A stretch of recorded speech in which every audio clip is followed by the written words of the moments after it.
Hello, everyone. Pandoradonts. Welcome to Pandooradom. I'm your host, Paul Cradle, and this is the co-host. Miles, hey, I'm glad to see you, Paul, and I welcome all the Pandoranauts to today's episode. Yes, welcome. So, is this I a am walking. continuation of the last episode? Is this a continuation of the what we did a few minutes ago? Well, not topically, but in spirit, yes. I mean, all that we were really talking about is an upcoming interview that we have planned with what is known as a third culture kid. We gave the example of a person who was born in Italy, but who then later moved to Sweden as a child with his parents, but then ended up in Iceland as an adult because of the separation of his parents and his father moving to Iceland. It's a person who is exposed in a rather deep way generally to at least three different cultures. So that's not specifically the case of the fellow we're going to be interviewing, but it is a similar phenomenon just with different countries. And we want to see how exactly that influences his daily life. I mean, it's an anthropological phenomenon. People take for Right. granted just how much living in a culture you were born in makes a difference to how you perceive things and how you operate on a daily basis. And an expat or an immigrant knows in a very clear, unavoidable way just how being born in another country affects you living in a new country. And you can imagine for a third culture kid, it would be even beyond that. Or someone who lives in many different cultures for extended periods of time, or at least in maybe short periods in a deep way. Anyway, so that's an upcoming Yeah. episode. We have the Yeah. interview planned with It's this great fellow. But it's funny because my daughter, it must be strange enough for her just having one foreign parent because she knows she's American. So she was talking about this other kid and she said this other kid is American like me. And I thought that was funny because she just out of the blue just self-identified with this other kid. wait, oh, in the Philippines? Yeah, she said this other kid in the Philippines is American like me. So from her mouth, I never taught her that she was American or anything. So that was interesting. And I also mentioned that I want you to call that lady because I don't have access to long distance calls. So what she basically is all about is the drug problem, namely the prescription antidepressant drug problem, primarily in the I think she follows the US mostly, but I'm sure it's international. And so Okay, we so mentioned send Columbine. me the number. Yeah, I'll send you her number. Um, Yeah, send me it's the number and I'll actually get in contact it's actually with in her. one of the cells on that spreadsheet if you want to look for it, but I can find it and send it. Oh, Uh, okay. Can you send it to my? Can you send it as a specific to do item? yeah. Uh, Oh, uh, which maybe on WhatsApp because I can just add it to my to do list yeah, directly. yeah. And she Uh, as we just mentioned, Columbine, she followed Columbine, which was, as we just said, was related to 420. And she thinks that Eric Harris or Dylan Klebold were on one of these drugs, or they certainly were. And her Interesting. Okay. whole spiel is that these cause violence. I call it a spiel, but I think it's probable. I count myself as a believer in the uptick in violence. But I mean, it's up for discussion. I mean, that's the whole point. We can just help her get her word out if she doesn't Well, the mind only being on such a low view count but channel. but the question though is the world any more violent today than it ever was, or is it perhaps Oh, less? I mean, it's we have a much well, higher population you now, have a point. so That's a that's good point. That's a good point. Actually, crime levels, I believe, there was have been no going down. But that could still be the Correct. case overall, that crime levels are going down, but that does not negate the fact that there still could be an increase in crime due that didn't have to be. See, if it weren't for these drugs, maybe the crime rate could be counted on as being even lower. So that's an interesting It's point just a though, question. because crime has been going I down. mean, I guess There was something my in my my Freakonomics suggested it was due to the availability of abortion, that the unwanted kids were gone, so crime went down. Back to you, Miles.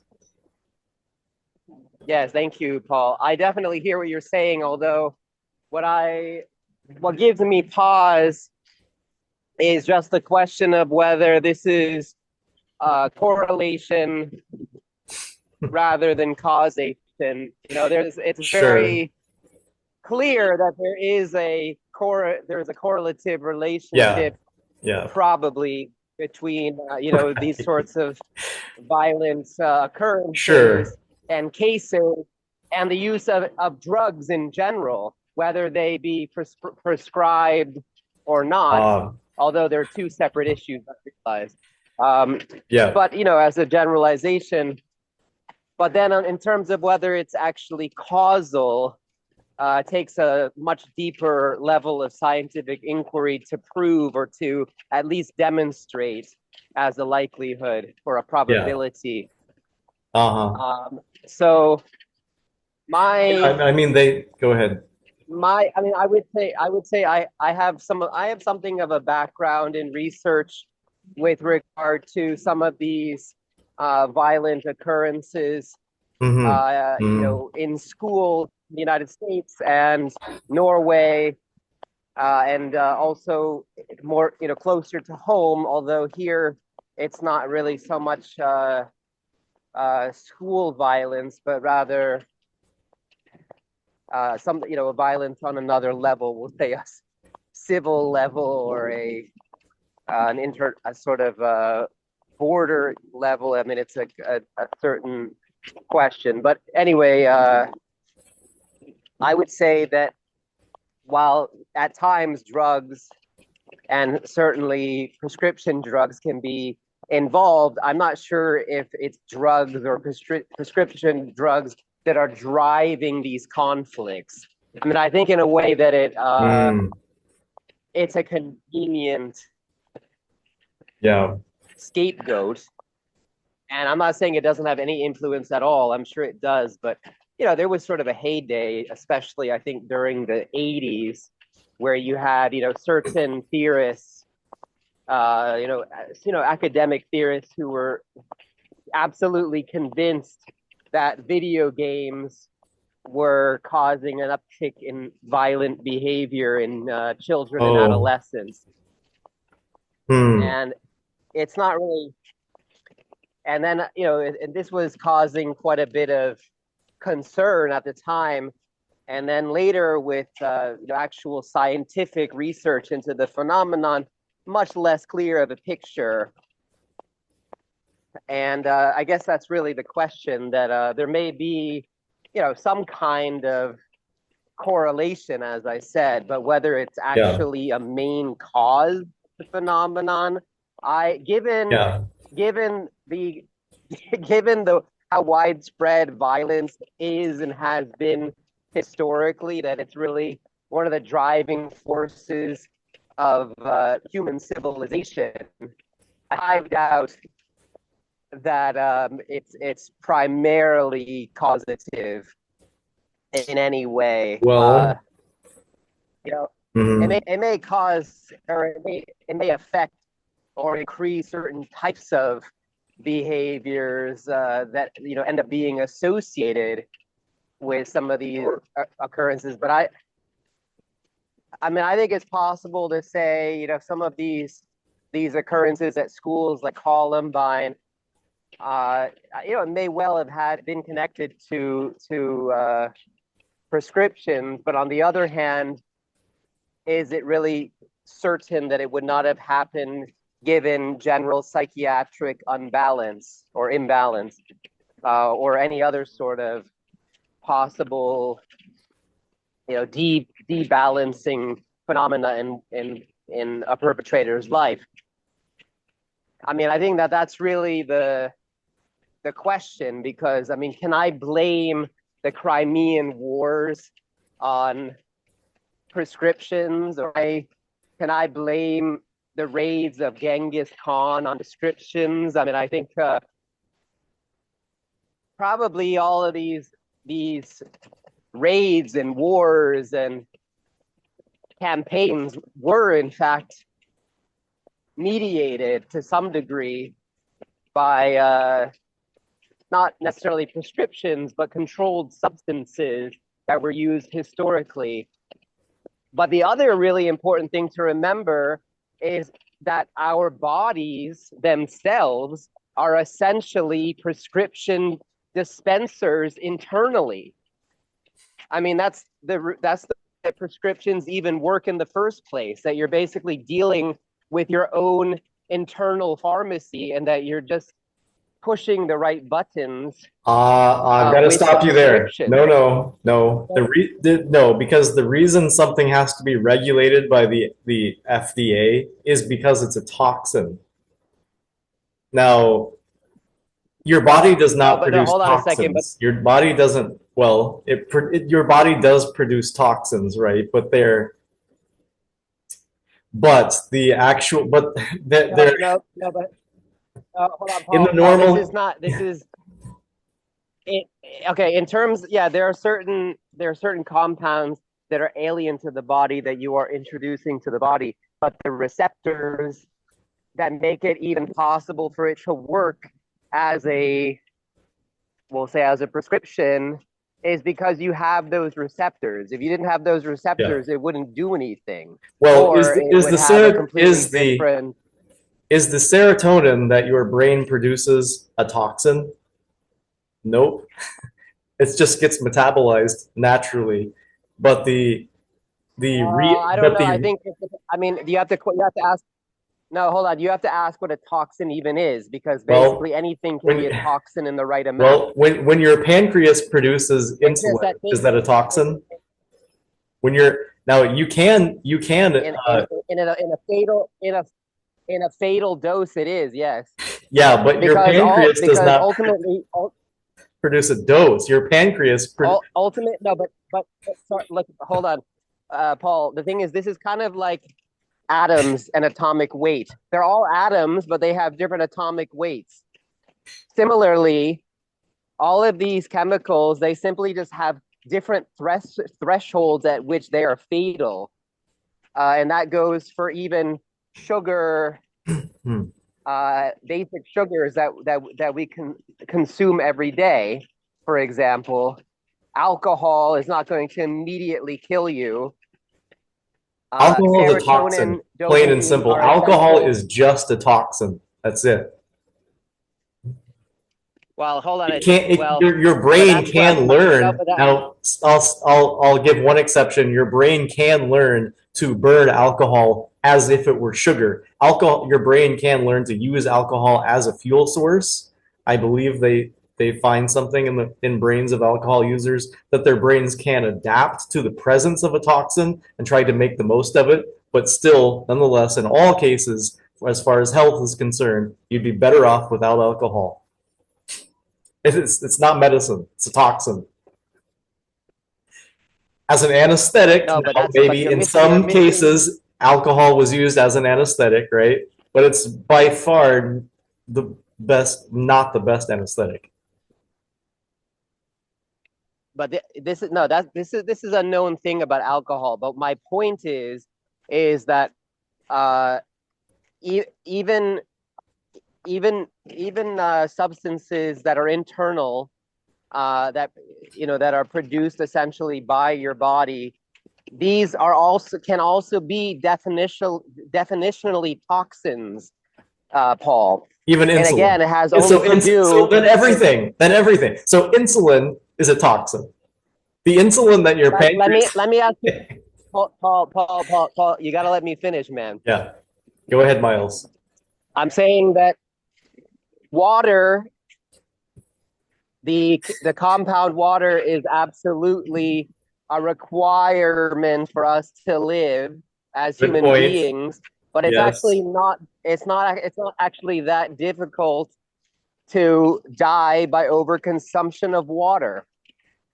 And so in that case, water becomes essentially a toxin because it was consumed in too high an amount for your body to be able to process it. Now, in the right amounts, in moderate amounts, it's what your body needs. It's what your body craves. Yeah. And this Yeah. is, of course, a reference to idiocracy. But the but the element, and this applies to dopamine, serotonin, alcohol, sugars, really any substance known to man. Because even if we're talking about something like ricin, a very deadly toxin, it's just simply that taking it in a very small, a very, very minute amount can be deadly. It just simply takes a lot more water to kill you. So water is recognized as a In the case, macronutrient. It's a macronutrient. And so anything um, out of proportion can kill you. Too much of anything could kill you. But see, the thing is your body during some reactions does produce water. And in that that's correct. case, I know, but this is again, we're going down this again. This is but none of what you have said counters the idea well, that these are just toxins in differing amounts. okay, let me ask you this, Paul. Whether something what? Let me ask you Hold this, on a second. Paul. Has anyone ever died because their pancreas produced too much insulin?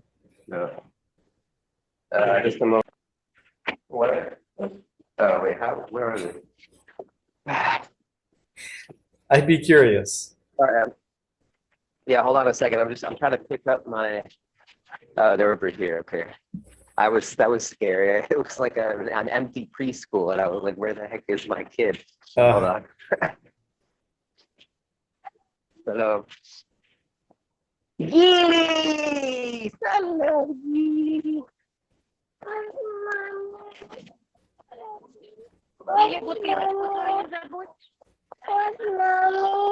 Bye-bye.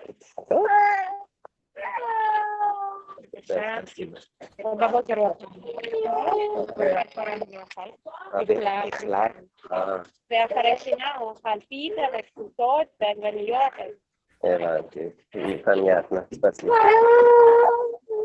No. What? Hakevis? The lamb? Or not the lamb, the sheep? Huh? Ma. Assez?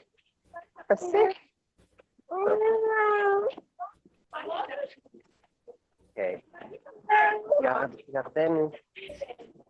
Yeah, mine.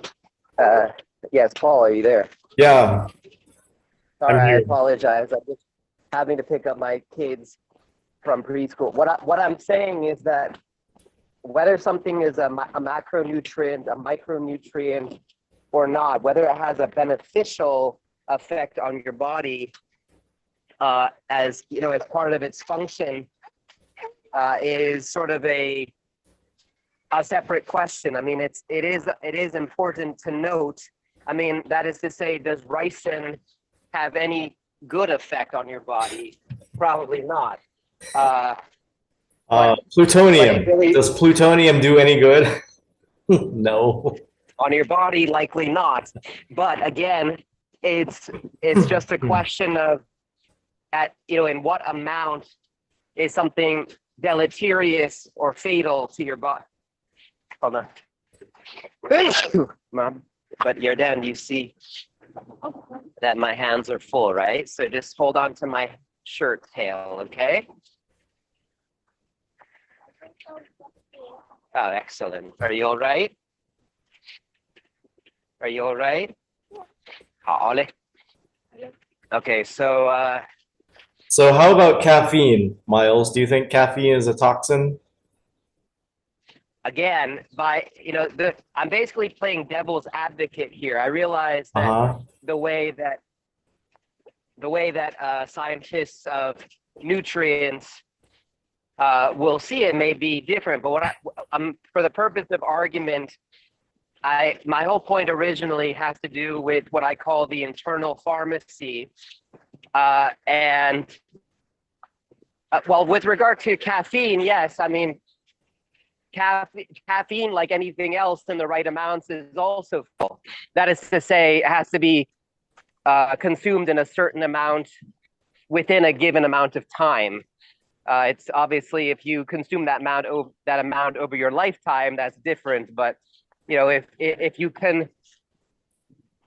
consume pounds of caffeine in a single sitting, and likewise, apples as a whole fruit are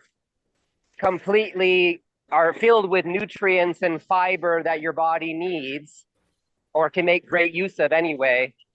And yet, But the if you were to seeds eat contain enough poison. apples, But the seeds are poisonous. cyanide, is it? Yeah. So I eat them anyway. And so, well, yeah, that's the thing though, because in such a small amount, this is such a an infinitesimal amount where your whole body is concerned, that it makes little difference. It doesn't function as a fatal toxin in that amount. But if you were to eat enough apples fast enough, then it's not exactly that the apples themselves are a toxin, but the question is, it's just a question of amounts. Gilly, what, baby? Ma. Mm. Oh, he's having a fit on the sidewalk. Hold on a moment. Jordan, can you hold this? Okay, Gilly, stand up.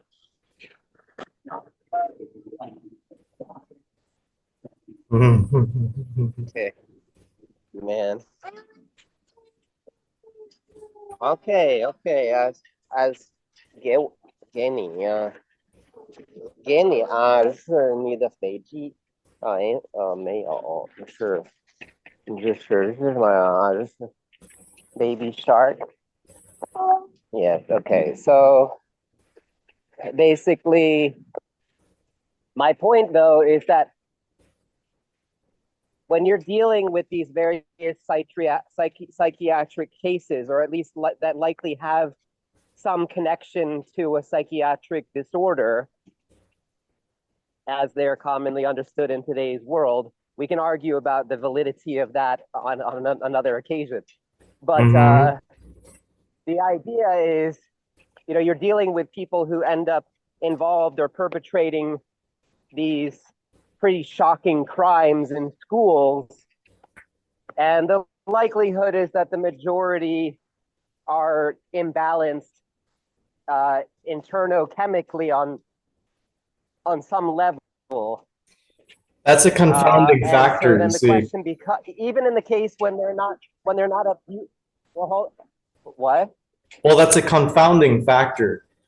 I mean, it's a confounding factor because you see, there's no real control group. Like, you can't really identify the kids with depression who could go on antidepressants but don't, their rate of crime versus the rate of crime of those who do go on antidepressants. We can't really fish those two apart, you see? So it's a confounding factor where we could kind of blame the victim. Like, it's popular to say, oh, that kid was messed up anyway. But that's unscientific. So suppose that there is a connection. So, there can be. Go ahead. Back to you, Miles. I don't know, Paul. I don't know. The thing is that if you look at crime statistics in general, the question is, are the majority of crimes committed at all, gross amounts, mediated by the abuse of controlled substances or otherwise. Alcohol. Most murders. Jordan Peterson says most murders are half of all murders are committed by someone who is drunk or on someone who is drunk. So yes, there are definitely drugs that cause crime. Definitely. And I'm not talking about just some bug-eyed addict. It's more like just people. I think this is another case where we should check our statistics Yeah. Well, prior to that's the what he show. said. Because, But yeah, I know, but Peterson is an interesting guy, but I think that yeah. he has I hate to say it, he has sort of manipulate. I don't know if it's manipulated, but I think he's, nor will I say that he necessarily is deliberately Well, misrepresenting statistics, but I do think that he has his own particular way of interpreting data, which is, this is sort of just a casualty of being a yeah. theorist of any kind. It's interesting That you have your because own particular way of interpreting the data. so My I've question is, though, mhm. ultimately, hold on, Paul. My question is historically, we can expand it. As I was saying before, all martial campaigns. I mean, the way that you and I would look at it as, quote, civilized modern Westerners, we would say that the raids of Genghis Khan were almost as if, controlled substance addled behavior.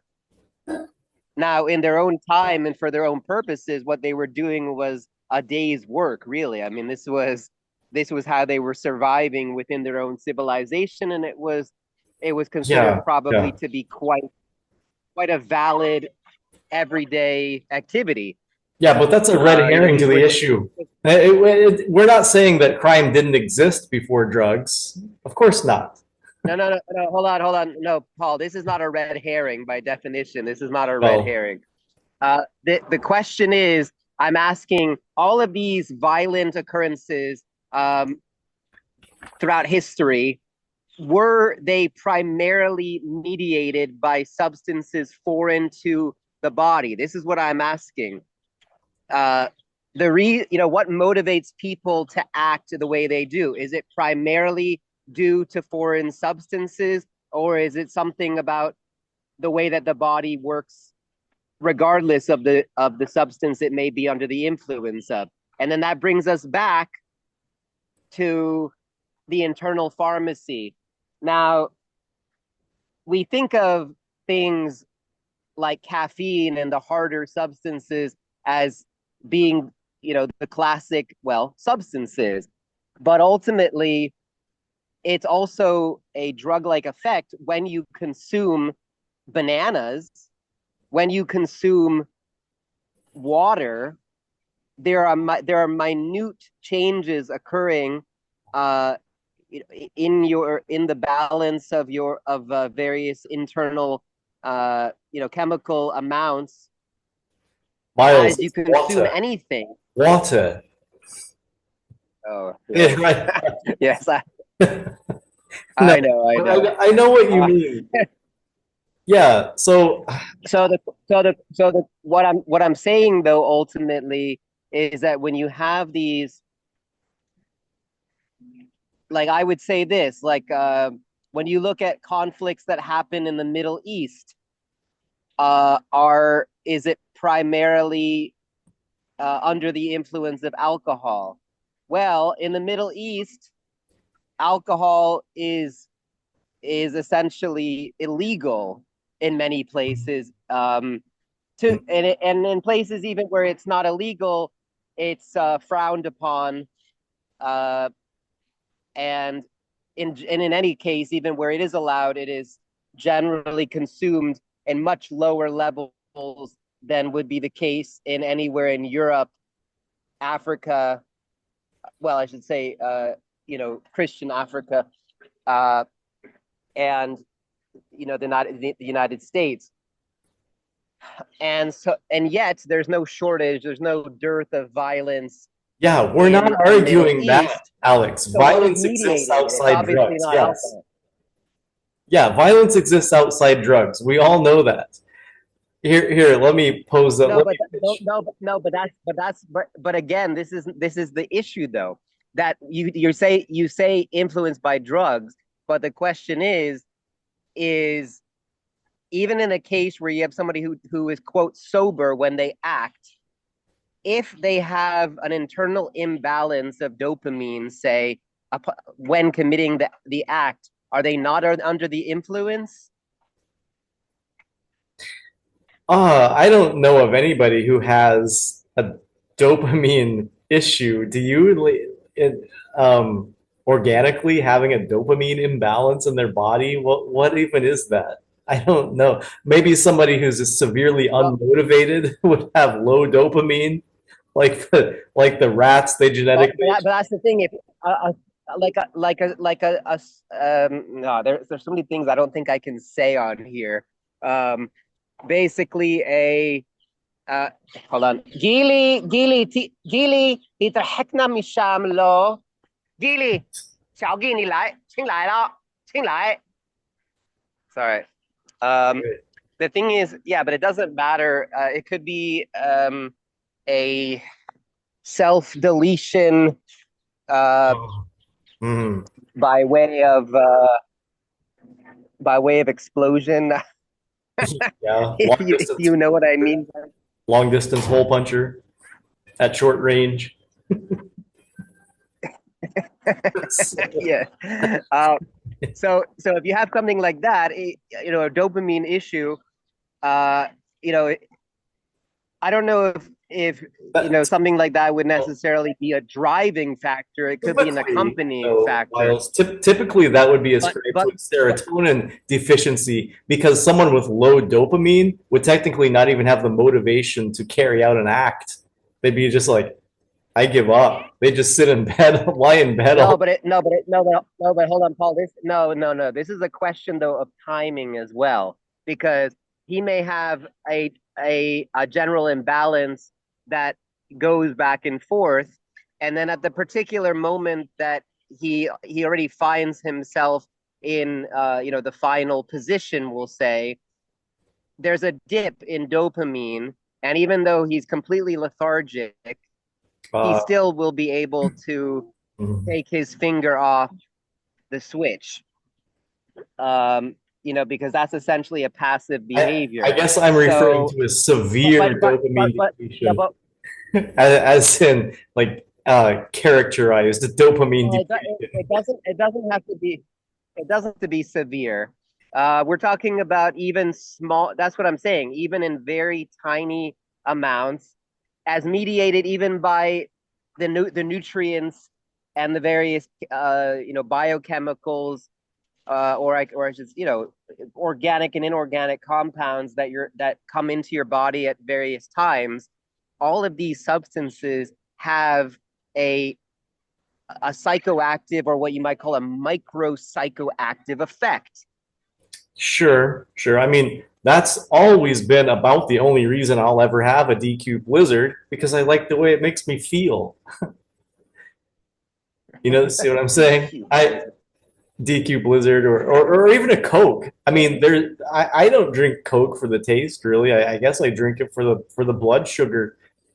Or actually, scientists would argue that I do it not for the sugar high, but for the dopamine rush, because the sugar high is accompanied by a dopamine rush, so the dopamine drives it. They would say. I mean, the thing about this sugar high question, at least in children, there's a lot of evidence now that says that that's a myth. That is to say, with Oh, regard to children having a okay. so-called sugar rush. Here, I want to pitch this to you before we go because we don't have much time. You were talking about Genghis Khan and him doing acts that we would consider horrendous today, that he was able to get away with, probably through primal drives. And he was not under the influence of And drugs, as far as we know, let, other than let me natural well, testosterone. well, that's the thing. I mean, there's probably was there were various types of drug use I don't know what we Yeah, can say or not say. but did that Again, cause him to become Genghis Khan primarily because of the drugs? No, it's a primal drive. Uh, also, I would say that you said that what we would find horrendous today. The thing is, of course, that what happened here very recently was really no less than that level of brutality.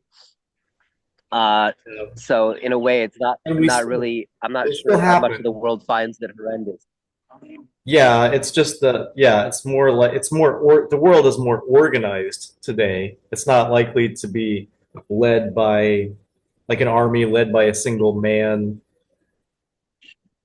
I don't know. I don't really know what I'm talking about, but let me back out of this and say, I'll pitch this to you. Let's say if there were a drug that could have prevented Genghis Khan from doing what he did, but still being a relatively happy, productive individual. Tranquilizer, A what? A tranquilizer? Yeah. tranquilizer. If we had put, let's say like Jordan Peterson, we put Genghis Khan on Xanax, and let's say he was in the beginning stages where he didn't have any so-called paradoxical reaction yet. Should we, and it stopped him from doing his shenanigans or whatever he did, his warring. Well, old Chinggis, I cannot imagine. That's there's Kublai Khan and Xanadu, but I have not ever heard of Chinggis and Xanax. That is quite a pairing. Uh, So Genghis Khan and Xanax, if we put Genghis Khan on Xanax to chill him out, let's say, which it supposedly does at first, um, should we have given it to him? Chilngis Khan. Should we have put Genghis Khan on Xanax if it produced the result that we considered favorable?